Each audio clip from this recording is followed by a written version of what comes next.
Hello friends, welcome back to my channel. I am Amanjot Kaur. तो जो आज का हमारा टॉपिक रहेगा वो रहेगा लिमिटेड लायबिलिटी पार्टनरशिप एक्ट 2008 के बारे में। तो अगर आप मेरे चैनल पे नए हैं तो प्लीज़ आप मेरे चैनल को सब्सक्राइब कर लीजिए, बेल आइकन का बटन प्रेस कर लीजिए मेरी अपकमिंग नोटिफिकेशंस के लिए।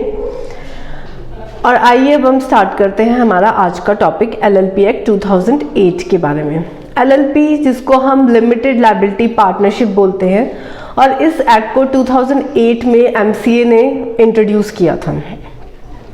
LLP एक कॉम्बिनेशन स्ट्रक्चर है पार्टनरशिप एंड प्राइवेट लिमिटेड, जिसको हम कॉरपोरेट आइडेंटिटीज बोलते हैं। दोनों का कॉम्बिनेशन जो है वो हमें LLP में देखने को मिलता है।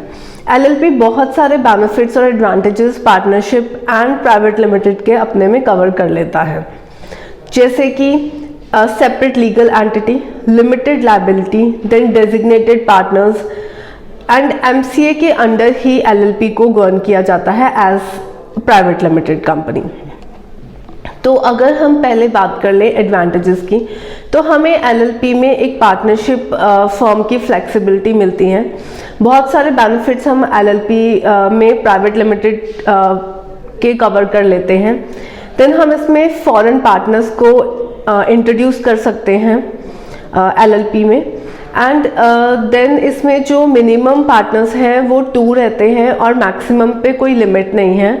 जो रिक्वायरमेंट है कंट्रीब्यूशन की वो भी मिनिमम रिक्वायरमेंट नहीं रहती है LLP रजिस्टर करने में। देन लिमिटेड लायबिलिटी रहती है पार्टनर्स की। देन जो कंप्लायंसेस है वो भी कम रहते हैं इसमें। रजिस्ट्रेशन कॉस्ट जो है LLP की बहुत कम रहती है as compare to private limited. Then जो ऑडिट है इसमें वो कंपल्सरी नहीं है LLP में। अगर आप एक लिमिट क्रॉस नहीं करते हैं, अगर आपकी कंट्रीब्यूशन 25 लाख से कम है, टर्नओवर 40 लाख से कम है, तो आपको इसमें ऑडिट करवाने की कंपल्सरी नहीं है। लेकिन अगर आपका जो कंट्रीब्यूशन है वो 25 लाख से ज़्यादा का है एंड टर्नओवर 40 लाख के ज़्यादा का है, तो आपको ऑडिट मैंडेटरी है करवाना। अगर आप इन चीज़ों को फॉलो नहीं करते हैं तो एक ह्यूज पेनाल्टीज़ हमें LLP की रजिस्ट्रेशन में रजिस्ट्रेशन करने के बाद कंप्लायंसेस को फुलफिल करने में हमारे ऊपर लगाई जा सकती हैं MCA की तरफ से।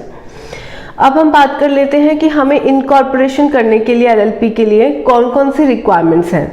तो उसके लिए हमें एक DIN नंबर, जिसको हम डायरेक्टर आइडेंटिफिकेशन नंबर बोलते हैं, वो चाहिए होता है। अगर कोई पर्सन ऑलरेडी डायरेक्टर या डायरेक्टर है प्राइवेट लिमिटेड में या LLP में, तो वो ही DIN नंबर हम अपनी न्यू LLP रजिस्ट्रेशन के लिए यूज़ कर सकते हैं। सेम एज डिजिटल सिग्नेचर्स चाहिए रहते हैं। हमें KYC डॉक्यूमेंट्स चाहिए होते हैं, जिसमें हम Aadhaar card, PAN card, voter IDs या पासपोर्ट की कॉपीज़ चाहिए होती हैं पर्सनस की। एंड देन एक ओनरशिप प्रूफ चाहिए रजिस्टर्ड ऑफिस के लिए। एंड मोस्ट इम्पॉर्टेंट जो है वो LLP एग्रीमेंट चाहिए। अब ये LLP एग्रीमेंट क्या है? लाइक जैसे पार्टनरशिप में हम पार्टनरशिप डीड बनाते हैं, उसी तरह उस पार्टनरशिप डीड को LLP में LLP एग्रीमेंट बोला जाता है। और ये LLP agreement according to LLP rules के हिसाब से लिखा जाता है एग्रीमेंट को। एंड इसको विद इन 30 डेज में हमें सबमिट करवाना पड़ता है ROC में। और अगर हम बात करें कि कंप्लायंसेस की, कि कौन से कंप्लायंसेस हमें LLP रजिस्टर करने के बाद फॉलो करने हैं, तो उसमें 2 कंप्लायंसेस हैं। एनुअल रिटर्न, जिसको हम बोलते हैं form number 11, and form number 8, जिसको हम बोलते हैं statement of accounts and solvency. तो हमें इन दोनों चीज़ों को सबमिट करवाना पड़ता है एवरी फाइनेंशियल ईयर। तो जो हमारी फॉर्म नंबर 11 सबमिट करवाने की डेट रहती है वो रहती है 31 मई हर फाइनेंशियल ईयर की। एंड जो रहेगी स्टेटमेंट्स को फॉर्म फाइल करने की, दैट इज़ फॉर्म नंबर 8 की, वो रहेगी 13 अक्टूबर फाइनेंशियल ईयर की। तो हम अगर इन फॉर्म्स को इन डेट से बाद में सबमिट करवाएंगे तो हमें ह्यूज पेनल्टीज फेस करनी पड़ेंगी इस पे, या हम अगर सोचेंगे कि हम इसको सबमिट ही नहीं करवाते तो हम पेनल्टीज में कवर हो जाएंगे और हमें गवर्नमेंट जो MCA है वो पेनल्टीज हमारे पे लगा देगी। तो अगर आप एक LLP रजिस्टर करवा रहे हैं तो ये बहुत मैंडेटरी है कि आप इसके कंप्लायंसेस को फॉलो करें। अब 3 स्टेप्स रहते हैं LLP को इनकॉर्पोरेट करने के। तो पहला स्टेप है जिसमें आपको नेम अप्रूवल लेना पड़ता है, नेम रिजर्व करवाना पड़ता है। आप अपने जो कंपनी है, जो LLP है, उसका आप एक नाम सोच लेते हैं और उसको आपको MCA की साइट पे जाके उसको रजिस्टर करवा लेना पड़ता है, अप्रूवल ले लेना पड़ता है, जिस अप्रूवल पीरियड के अकॉर्डिंग आप अपने सारे डॉक्यूमेंट्स MCA की साइट पे सबमिट करते हैं।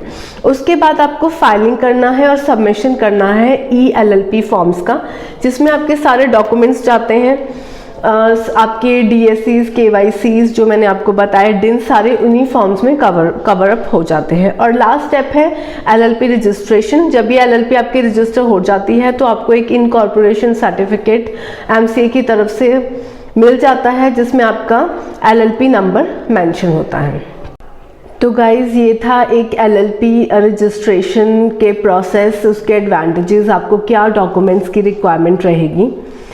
अगर आपकी कोई क्वेरी हो रिगार्डिंग दिस टॉपिक तो आप मुझे नीचे कमेंट बॉक्स में मेंशन कर सकते हैं। अगर आपको अपनी किसी भी कंपनी को रजिस्टर करवाना है, उसको LLP में कन्वर्ट करवाना है, तो आप मेरे को कांटेक्ट कर सकते हैं। नीचे दिए गए नंबर्स पे आप हमसे रजिस्ट्रेशन सर्विसेज ले सकते हैं।